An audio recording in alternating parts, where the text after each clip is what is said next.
So I'd like to introduce Beth McIntyre and this other woman. She's really hot. I'll be honest with you. Oh, my bad. That's my wife. And I'm going to shut up and let them present. I can't follow that. So I'm just going to go ahead and hand it over to Kelly, my wonderful assistant director. All right, give me one moment while I pull up my screen here so that I can share. Kelly's title is so long that it would just take me the whole meeting to say it, because she's assistant director for everything under the sun. All right, one moment. Okay. Director at our house. Yeah. So like Beth said, I'm the assistant director for the Piedmont Regional Library System.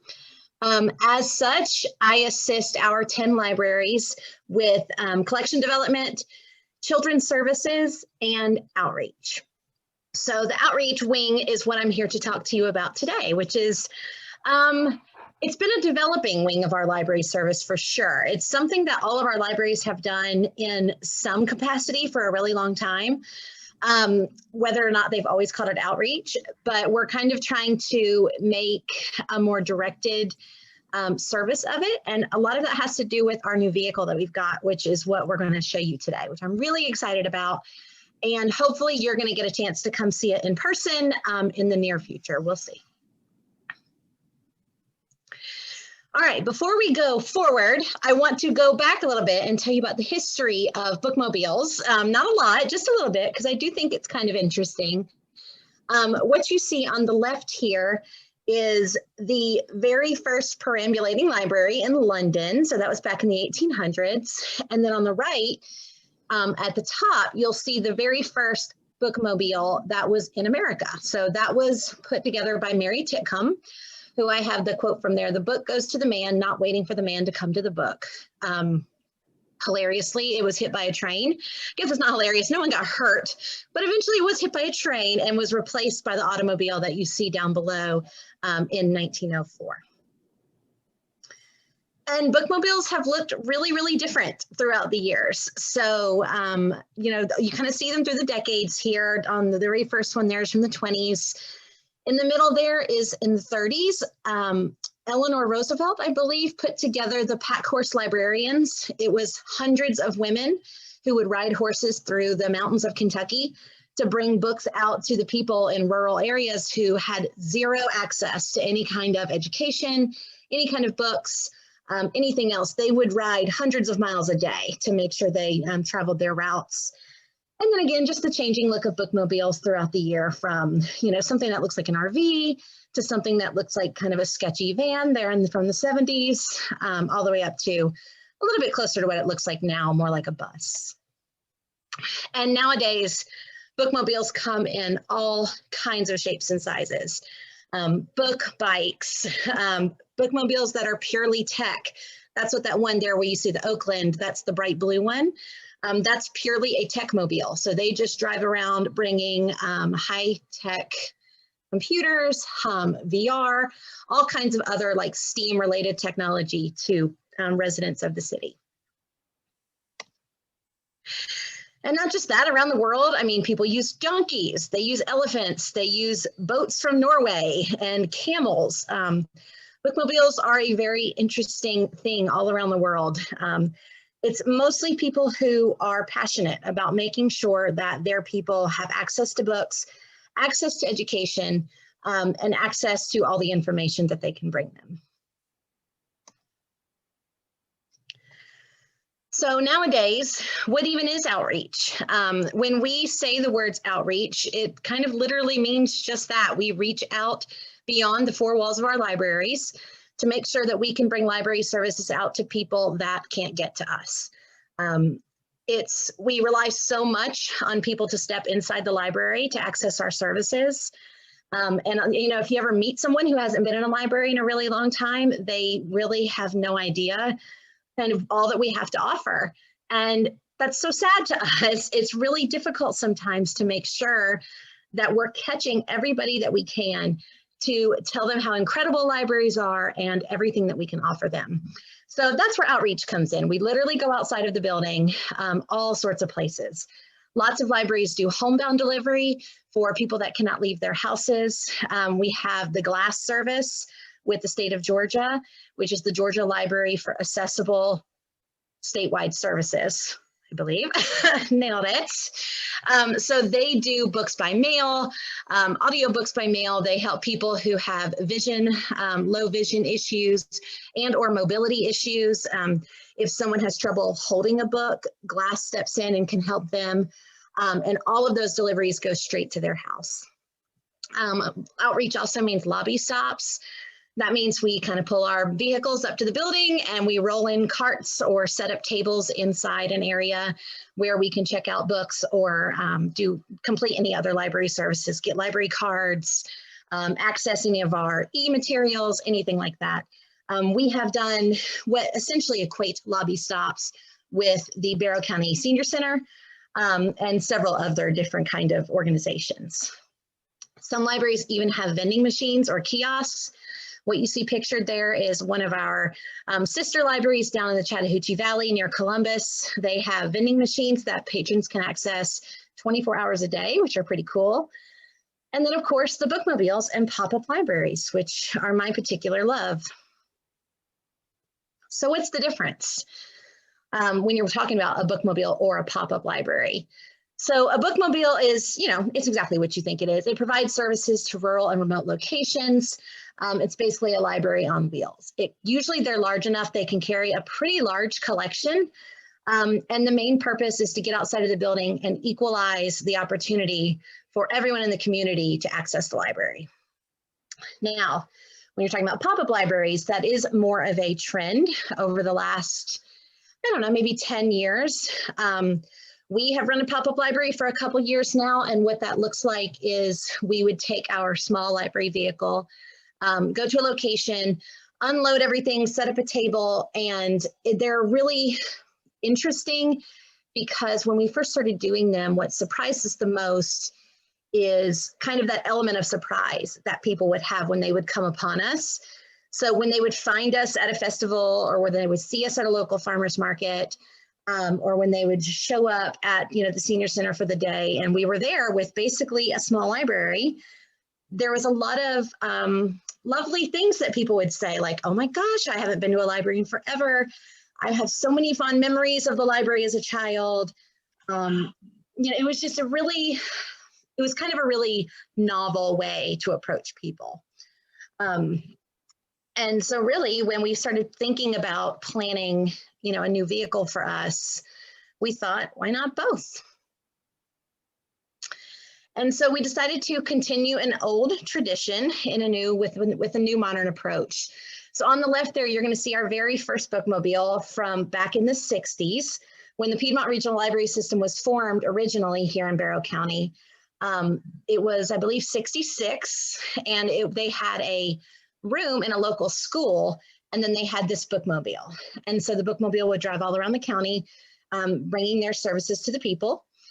And then on the right there, you're going to see Pearl, our pop-up rolling library.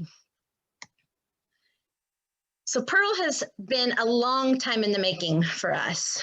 In 2018, my partner and I, Alicia King, who is not with us today, but she is an integral part of our services. She and I attended an outreach conference in Raleigh, North Carolina. And we had our eyes on that vehicle you see there in that left picture.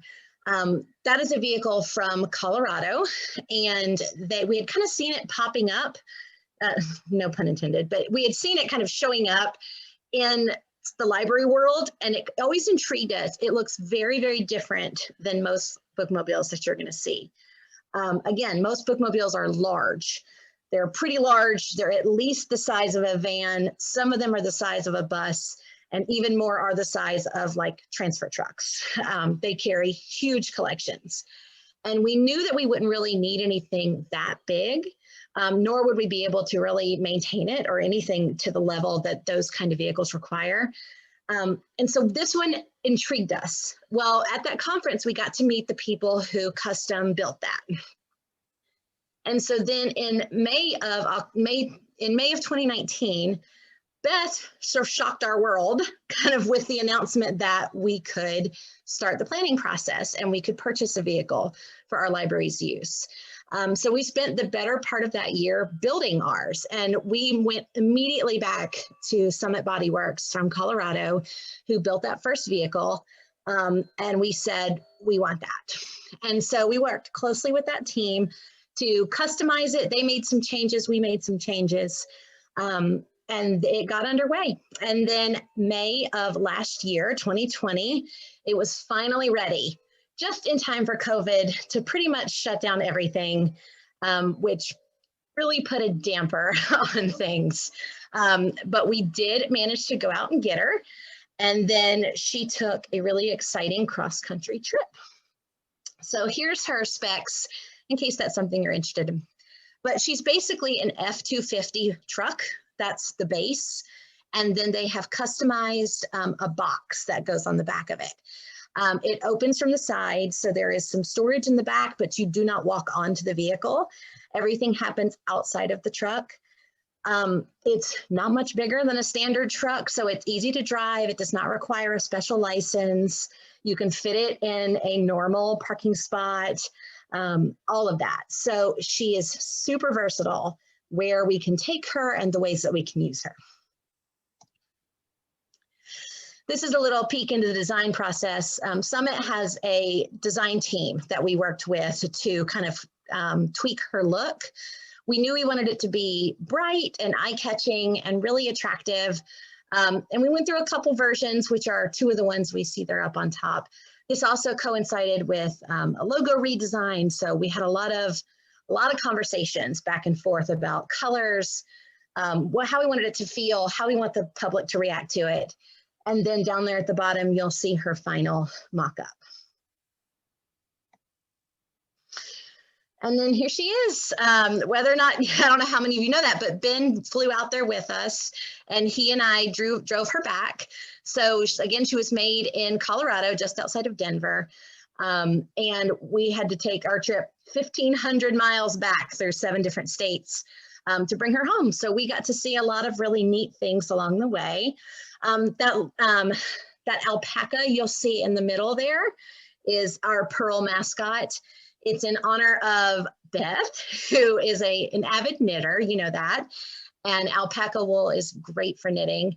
Alpacas are also pack animals who are used around the world, to travel and to take things from one place to another, which is really Pearl's purpose. So you'll see her pop up in several different places, but that's our little mascot for our library. And remember who paid for Kelly, remember who paid for the trip? Oh, yes. We have to shout out Deb Donaldson, who is our official patron of Pearl's trip. She was a wonderful, wonderful blessing to us to help pay for getting Pearl back. And we're so proud of it, and we're so thankful to Deb for being part of it. And so these are just some of the stops we made along the way. Pearl had Kansas City barbecue right outside of, or not Kansas City. Yeah, it was Kansas City. Sorry, that's right. And then we saw the Arch in St. Louis, and we saw some wind farms in Kansas and Colorado, which was my favorite part. I've never seen those before. And then we stopped, I believe it was in Illinois, in Metropolis, right? I think that was the home of Superman. And so they had a lot of different Superman memorabilia there. That was pretty fun. So when it comes to outreach, what is our vision? I've been kind of collecting some of this for the last year, trying to really focus on what do we mean when we say outreach for our library system? What do we want to accomplish through Pearl and through our library's outreach? And it really comes down to the 3 C's: connection, conversation, and community. Outreach is meant to bring your library outside of your walls. You're supposed to meet non-users. You're supposed to meet underserved people of the community that you can't reach in other ways. We're supposed to meet the public where they live, learn, work, and play. Not only is she a functional tool, she is a fully functioning library on wheels. Every single thing that we can do in our library, we can do via Pearl, thanks to our web-based library tools. She's meant to spark conversation in the community. We are using her as an awareness tool in addition to her functionality. And we really want to invite the community to participate in a conversation with us. So that means while we're out and about, we're talking to patrons. Do you use the library? Do you not use the library? If you don't, why not? What can we improve to really serve you better? What can we do that would make you, love your library? How can you talk to your leaders in your community to help fund our library better if you love us? And then really just community. We want the people to meet our staff members. We have incredible staff members across our libraries. I mean, truly. And there are so many just wonderful personalities and people who just love what they do. And so much of what the library does comes down to the staff. It comes down to the heart that they bring to their work. We want to make sure that the community is getting to see them. And then kind of my fourth C is a culture of yes. I really want Pearl and I want our outreach to represent a let's try it mindset. We are truly up for almost anything. If we can get there, we will do it. We love partnerships in our community. We have several that are established. We are always open to new.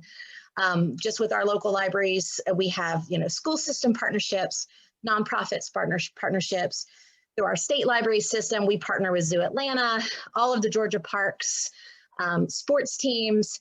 We're ready to show up at festivals, fairs, farmers markets. We do the Barrow Book Partnership through the health department, where we give books out to children from birth to 5. We love to work with the people around us. And we really want to stay at the forefront of innovation. Libraries, whether you know it or not, are always looking at the future of technology. We always want to see what's coming next. We have funds almost every year to beef up our technology. We have incredible staff that work very, very hard to make sure that our technology stays up to date. And we're always looking for new ways to reach our patrons. So that's part of the innovation piece too, is what can we do? What have we not done before? What's something new coming up? What's something someone else has tried that we can try? And then it just comes down to inclusion. We really want to reach as many diverse people as we can in our communities. There's a lot of people that tend to fall through the cracks, and we want to make sure that we're doing everything we can to help plug some of those places where our library services aren't reaching people, where library services can help equalize opportunity across the community. And really the most democratic piece of libraries is equalizing access to information. And that's what we want to do. And when we do it through outreach, we make sure that we're, again, outside of our walls, reaching out to people, trying to bust through as many barriers as we can.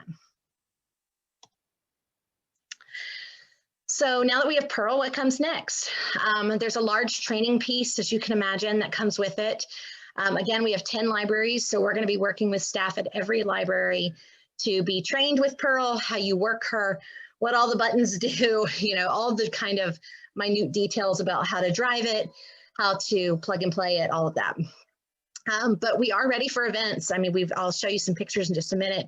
We've done many across the community already. Even with COVID shutting things down left and right, we're trying to find every opportunity that we can to show up. So if you're interested ever in partnering with us, having Pearl come out to an event, having us step in some other kind of way that we can help you, let us know. You can talk to any of your local librarians. You can talk to Beth, you can talk to me, whoever. And really the sky is the limit. Since we built her very thoughtfully, she's very maneuverable. The vehicle is very maneuverable. Even if we can't get a vehicle in there, we have systems in place that let us set up tables, get staff to an event that you want our presence at. So really, if you can think about it, we're ready to try it. So now just to show you some of the events we've been at, this was Pearl's inaugural event. This was a partnership with Keller Williams Realty. They purchased a bunch of board books for our libraries, and they had a little stickering event. And that's what you're seeing right there is all the Keller Williams staff showed up to put the stickers on the books that we then cataloged and are available to the public in our libraries. And this was an event with Commerce Public Library where we participated in a little parade with them. And then a local daycare showed up and we gave the kids a little tour and they got to meet Pearl the puppet. Alicia's up there in the right-hand corner, if you can see her face. Again, Alicia is such a huge part of our service. It's really just me and her working at the regional level, plus untold number of staff at the libraries that really try to make this happen. And then here you'll see Statum's Halloween walk. We showed up there, kind of threw some decorations up. We handed out candy, got to meet 1 million people. There were so many people there because that was kind of one of the only Halloween events happening at the time. And then you'll see Winder's participation with the reverse Christmas parade, which was so much fun. We lit Pearl up, hung lights. They did a Christmas story theme. Julia's and the pink bunny there. It's just really cute. And then down there in the corner is a small event we did with Commerce for the Halloween community event for them. All right, hold on, before we go to that. What you're gonna see next is a videotaped walkthrough of Pearl. So you'll get to see up close and personal what she looks like, how she functions. So I'll let that play for you now. All right, let's take a little walking tour of Pearl. So here you can see her full length. She's got the pop-up sign on top. There are exterior lights and interior lights that illuminate everything if we're in a darker situation. She's got 8 shelves on either side that holds lots of books. This is the electronics panel, so that's where we can see how much power is left in our batteries. We can also access the sound system, lights, HDMI cable for the TV, all that good stuff over there. Here's a fun little fact. There are several little Pearl alpacas hidden in the icons along the bottom. We'd love to ask patrons to help us pick them out. There's a certain number. If they get the right number, they get a prize. Here is the back storage. When you open it up, there's a pull-out tray. You slide that out to load it up. There are tie-down hooks on each side that help make everything secure. There's also a step and handles if we ever need to get in there, but most of the work will be done by using that pull-out tray. Here's the other side. It opens just like the other side, but this is what it looks like closed. And here you can see the lights illuminating the name a little bit. And then inside the cab, she's a standard F250 base. So if you can drive a truck, you can pretty much handle Pearl. You just have to get used to not being able to see out your rearview mirror. And that's about it. Let us know if you ever want to come see her sometime. All right, Ben said that might not have been as smooth as it is meant to be, but hopefully you got the gist. Maybe it's our internet here. But really, we're so excited about this new vehicle and this new opportunity for us to bring our library services to the public. If you can't tell, library work means a lot to me. I love to get to meet the people out in the community. It's really the heart. In fact, one thing I look for when I interview people is when you ask them why they want to be librarians, so many people mention books. We love books. Of course, libraries are about books. But really, like our tagline says, books are just the beginning. Libraries are about people. Libraries are about reaching people, talking to people, helping people, serving the community through serving the people.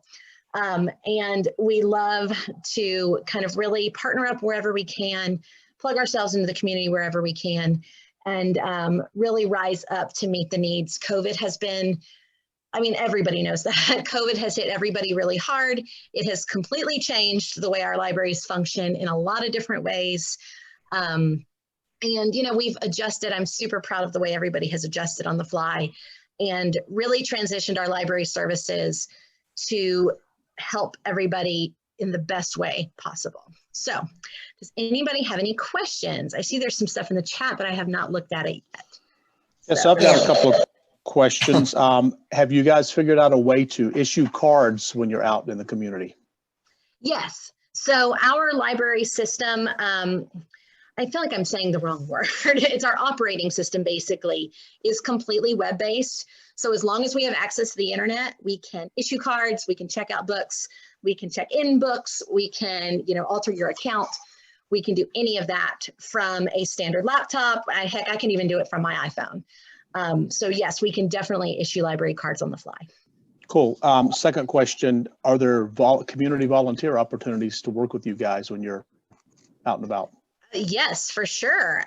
We can't let volunteers completely run it, but I am 100% positive as events start popping up with Pearl, we would love to have volunteers join us for any kind of event. And that will probably work through the local library. So, you know, as Winder comes up with events, they will reach out for volunteers to assist them. Cool. And last question, can Ben come to a Rotary meeting in an alpaca suit? Yes. Look, I shot in one of those pictures of commerce, you'll see they built Buzzy. Buzzy is their local commerce mascot just for their library. And I'm dying to have a Pearl mascot. Oh, I think you can guarantee. I think Ben should show up in the pink bunny pajamas. The pink bunny. Look, Ben is down for it. I can go ahead and promise. Absolutely. Hey, and does that say Pearl right there? Is that like a hidden Easter egg? It says Pearl at the bottom of Pearl. I mean, yeah, hidden as much as it's super obvious, but yes, that's Pearl. She's our little alpaca that I drew when we were still like brainstorming our designs. And Pearl, so, Pearl has been to, I think, 7 or 8 college football and NFL stadiums. It was on the way. It was just one of those things we just had to stop into. It was on the way home, right? Yeah. Ben made sure we saw every single stadium between Colorado and here. We saw the entire AFC West, I think. So she declined me playing that video, but that's okay.